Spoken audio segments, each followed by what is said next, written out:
Do you disagree with President Trump's ultimate goal of regime change in Venezuela?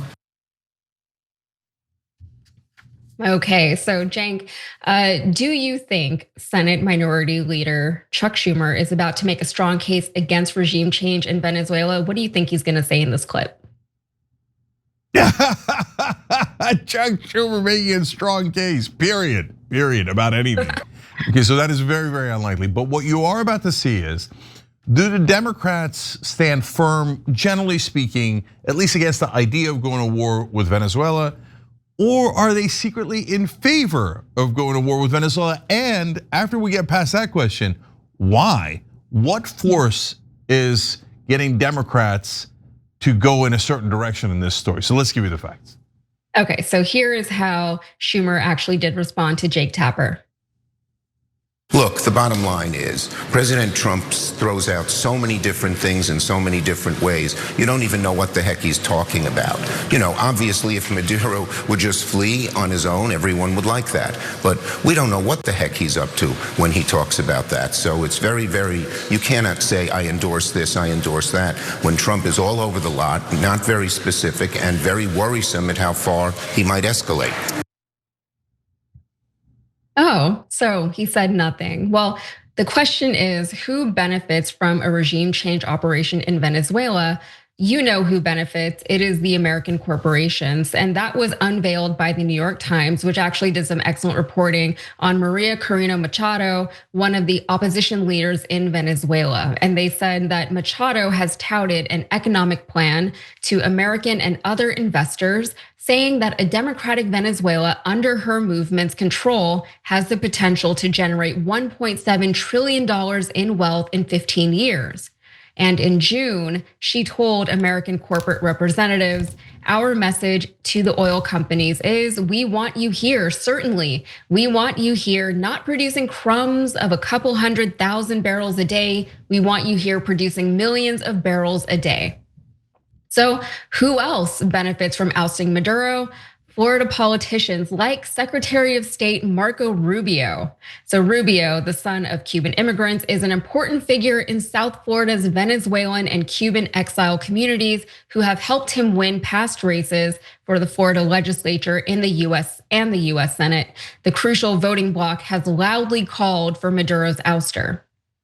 So Kurt Mills, the executive director of American Conservative Magazine, has argued that even if the regime change effort fails, Trump and JD Vance will be on the hook, not Marco Rubio. So it said if the administration goes up because Marco Rubio spearheaded an invasion, that's JD Vance's problem. Rubio can just slip back into politics and pretend he wasn't involved in this and run again in 2032 and 2036. So to bring it all back to Chuck Schumer, when he refuses to condemn a regime change operation, Schumer appears to be on the side of one, giant American corporations, and two, Marco Rubio's political ambitions. Representative Khanna forcefully spoke out against Chuck Schumer, stating, yes, Democrats oppose regime change war in Venezuela. Instead of wasting trillions on endless wars, we must invest in jobs, healthcare, and housing for Americans. Why is this hard? We need a new generation to lead our party with moral clarity and conviction.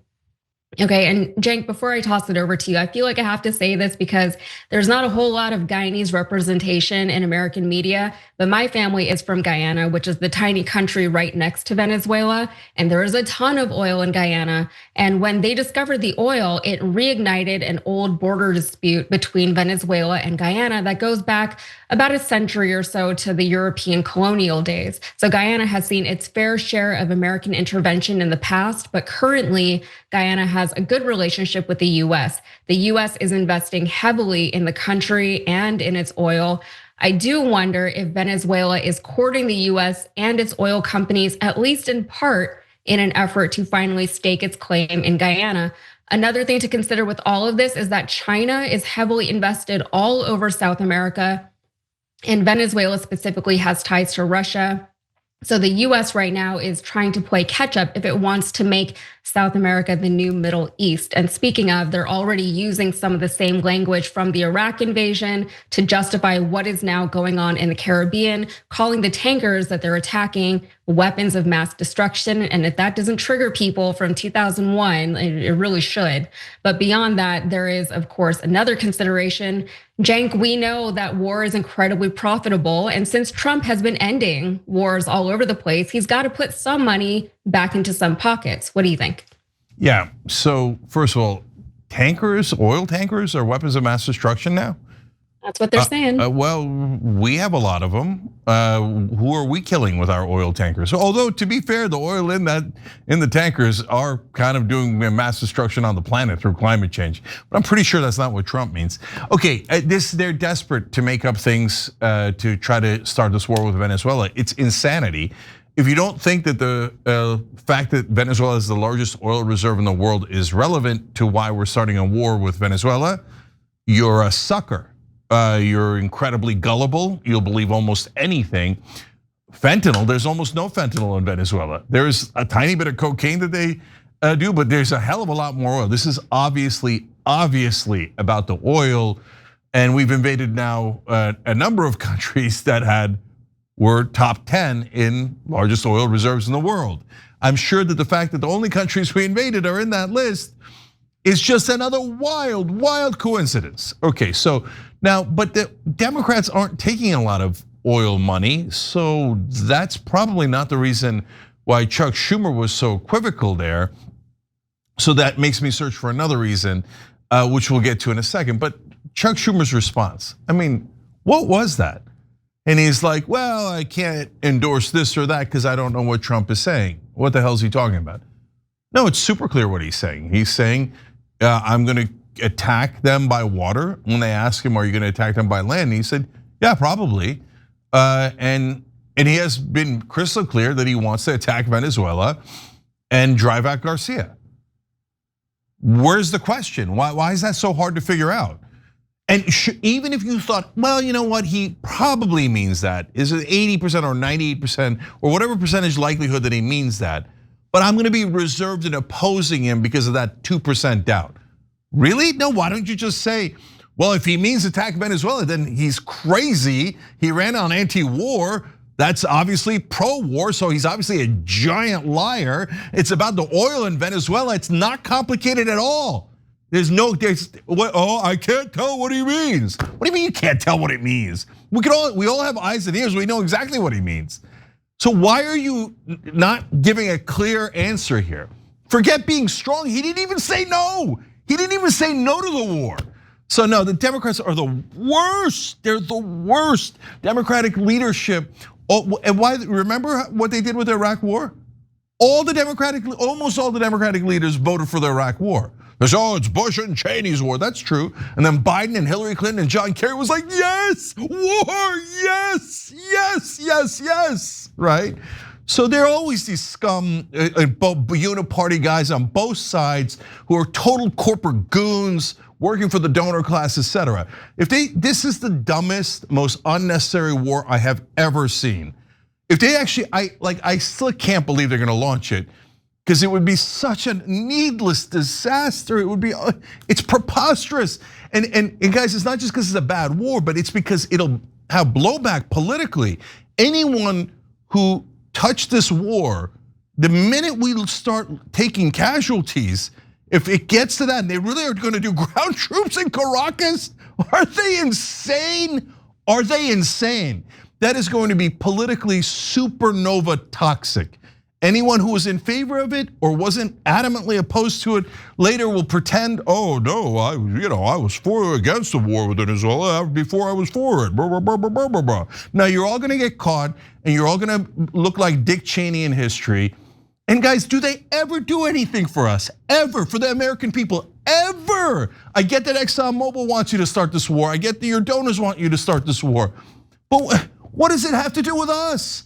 And if you don't know, we don't get the oil. The companies get the oil at a reduced price, so their profit margins explode and they make so much more money. then they sell it to us at the same exact price. We get zero benefit. Even if you wanted to steal their oil, you can't even do that.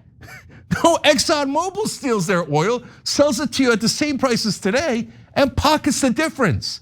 See, corporations run our government. We don't run our government. So then finally, when I come back, and you see Khanna, why do I support Khanna? Because he's saying obvious things, and he's almost the only one, and he's almost the only one fighting back. See, you saw that tweet that Yaz just read? You're super easy and obvious. No, don't go to war with Venezuela. That's crazy. Totally against it. What's hard about that? God, man, it's not just Democratic leadership. There's like 90% of Democrats in Congress do absolutely nothing. You don't even know their names? I don't even know half their names because they literally do nothing. They're the most useless people you've ever seen in your life. Meanwhile, the Republicans are like, war, corporate donors, yes. So you have like a monstrous party and a piece of crap, useless party who goes, oh, okay, I guess so. I don't know what's going on, but let's go to war. There's like only 2 or 3 people that ever fight back. So why is Chuck Schumer in favor of this war based on that answer? I don't know. So it made me think, Yaz, wait, does Israel want this war?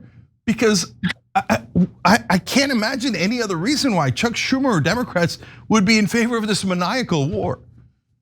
Yeah, it really is puzzling how the Democrats are just like, yeah, I guess we'll just do this. For the longest time, it was like, why are we attacking these people? They haven't done anything. That was the rhetoric across, a lot of media, and a lot of representatives were saying that as well. And now it's like, oh, okay, like maybe regime change is okay. And, we're following the Dick Cheney playbook here. This is Dick Cheney's legacy. He's not even around anymore. And we're doing play by play exactly what he did to justify the invasion of Iraq and also Afghanistan. I mean, they're saying that this is going to be a quick in and out mission. We'll just get in, take them out, come back out. It'll be fine. We should know from experience, from personal lived experience, because like how old are any of us, that is not how these things work, right? It is incredibly disruptive, not only to the land that we're going and invading, because that is what this is. Let's not sugarcoat it. It is incredibly disruptive to that place.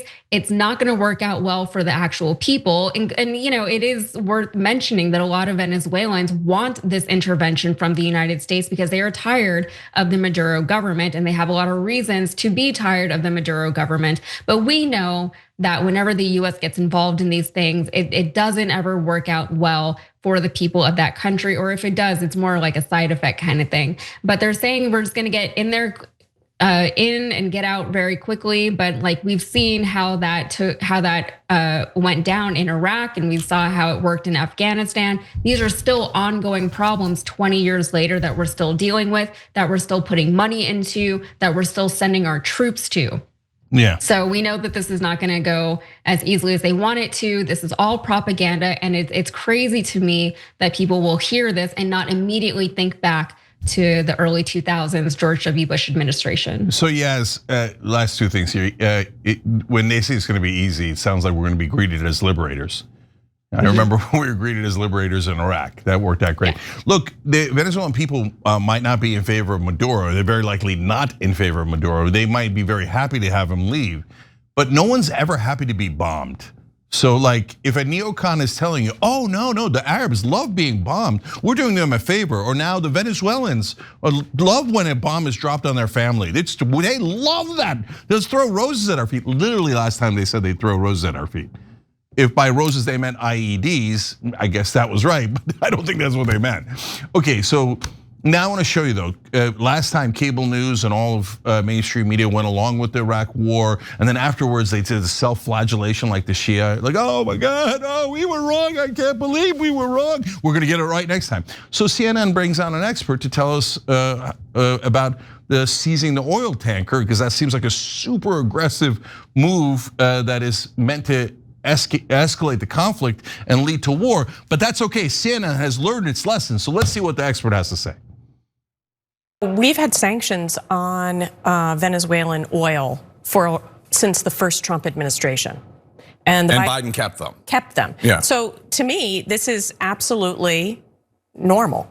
I mean, seizing an oil tanker? Yeah. Yeah, we've been seizing Iranian oil tankers in the past. We also, according to the law that I've read, that oil is up for forfeiture. So we could keep that. We've kept Iranian oil in the past.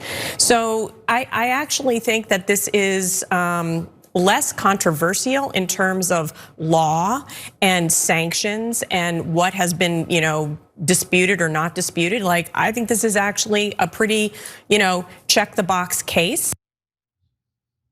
Yeah, check the box for war. Okay, calling random things weapons of mass destruction, check. Saying we'll be greeted as liberators, check.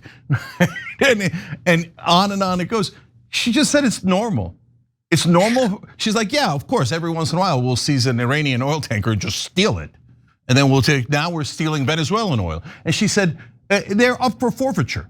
Well, if the oil in that tanker is up for forfeiture because of the so-called sanctions, and the sanctions are us just going, we think you're a bad guy, so we're gonna just take all your crap, okay?